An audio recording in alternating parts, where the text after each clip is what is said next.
Fala galera, vamos aprender um pouco mais de matemática com o professor Pro? Então, sempre há uma dúvida: como diferenciar um número inteiro de um número decimal? Então, vamos hoje tirar essa pulguinha da orelha, né? Digamos essa dúvida, e sempre saber que nas questões, quando fala número inteiro, o que é um número inteiro, e quando tiver decimal, o que é um número decimal. Então, vamos lá. Para a gente falar um pouco, para a gente denominar o que é um número inteiro, a gente vai lembrar um pouco sobre a evolução, a história do número. Quando a gente fala número inteiro, a gente pensa, se é inteiro é algo que tem que ser exato. Então, daí a gente tira que esse número inteiro tem que ser exato. Então, quais os números que a gente conhece será que é exato? Então, para isso, a gente vai lembrar um pouco do conjunto que forma esses números. Que conjunto é esse? O conjunto que a gente está querendo saber, que é o conjunto dos inteiros. Esse conjunto eu chamo pela letrinha Z. Quer dizer que todo número que é inteiro, ele pertence a esse conjunto. Ah, Z por quê, professor? Então, aqui precisou criar uma letrinha para cada conjunto. Quando a gente estuda conjunto numérico, a letrinha Z representa o conjunto Z. E aí, esse conjunto ele é formado por esses números exatos. Quais são esses números?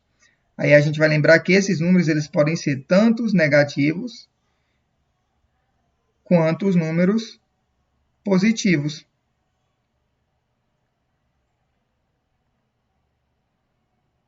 E aí segue infinitamente. Então aqui todo número que eu vejo que ele é exato, ele é um número que a gente pode falar que ele é inteiro. Então aqui eu tenho os números positivos, que a gente conhece de contagem, e os números negativos, que são para representar várias situações do nosso dia a dia, como o saldo negativo, como também temperaturas, e os valores positivos também para representar saldos e outras coisas positivamente, né?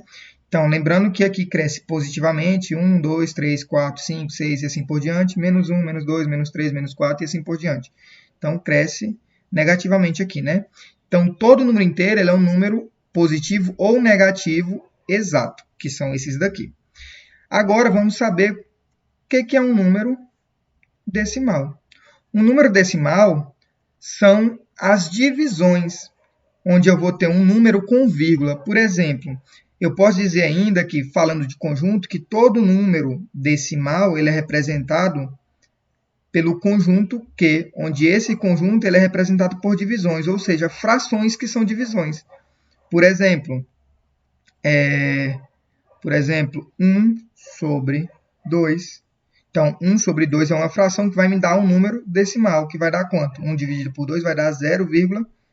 Ah, apareceu a vírgula, então é um número decimal. Então, toda vez que eu faço uma divisão e aparece a vírgula, ele vai ser um número decimal. Então, esse decimal aqui, a gente pode falar ainda que ele é um decimal exato. Decimal exato, não. Decimal finito, com casas finitas. Então, aqui ele é um decimal finito. Por quê? Se eu olhar aqui, tem uma casa após a vírgula. Então, toda vez que eu tenho um ou duas, um número que eu divido aqui e ter algumas casas decimais, ele vai ser um decimal finito. Aí eu tenho também as divisões aqui, onde vai ter, por exemplo, 4 dividido por 2. Eu posso colocar aqui menos também, porque pode ter divisões que vai dar números negativos. Se eu dividir 4 dividido por 2, vai dar menos 2. Ah, mas só que menos 2 eu acabei de ver que ele é inteiro. Ah, mas se eu acrescentar uma vírgula aqui, ó, não vai fazer diferença. Ele é um decimal exato. Ou seja, esse número aqui, ele também é um decimal. Quando eu acrescentei essa vírgula, ficou 2,0. Onde 2,0 menos 2,0 também é um decimal. Só que esse decimal agora aqui, ele é uma divisão exata. Então, ele é um decimal exato. Aí eu tenho também, por exemplo, as dízimas. Quando eu tenho, por exemplo, 5 dividido por 2. Se é uma divisão, então vai me dar um número decimal. Mas só que esse decimal agora aqui, 5 dividido por 2, não, 5 dividido por 9. Então, que é 5 dividido por 9, onde eu vou ter a dízima 0,555 e assim por diante. Então, isso aqui é um decimal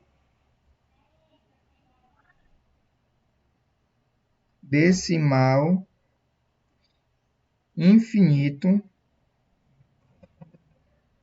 infinito e periódico. E periódico. Periódico porque quer dizer que é uma dízima, né? Onde a dízima se repete. Qual é a dízima aqui? No caso, a casa 5. Quer dizer que o 5 está se repetindo. Então, aqui eu sei que toda vez que eu tenho um número, então, com vírgula, que é através de uma divisão, todo número que eu represento através de uma divisão, ele vai ser um número decimal. Lembrando que ele pode ser classificado como um decimal finito, quando tem casas finitas aqui, casas decimais finitas, ou um decimal exato, que é quando vai dar exatamente um valor exato, ou vai ser um decimal infinito e periódico, ou seja, onde eu tenho as dízimas periódicas. Então, esse é o caso que a gente sabe diferenciar. Então, os inteiros aqui são os números que a gente conhece como os positivos e negativos, que é exato. E lembrando que os decimais são aqueles que aparecem a vírgula. Então, todo número que aparece com a vírgula, eu chamo ele de decimal. E aí tem as classificações. Então, o vídeo é isso. Espero que vocês gostem do vídeo e da explicação. E aguarde para mais vídeos. Eu quero que vocês curtem e comentem aqui no canal. O que você mais gostou do vídeo? O que você gostaria que eu trouxesse aqui no canal? E deixar o seu like.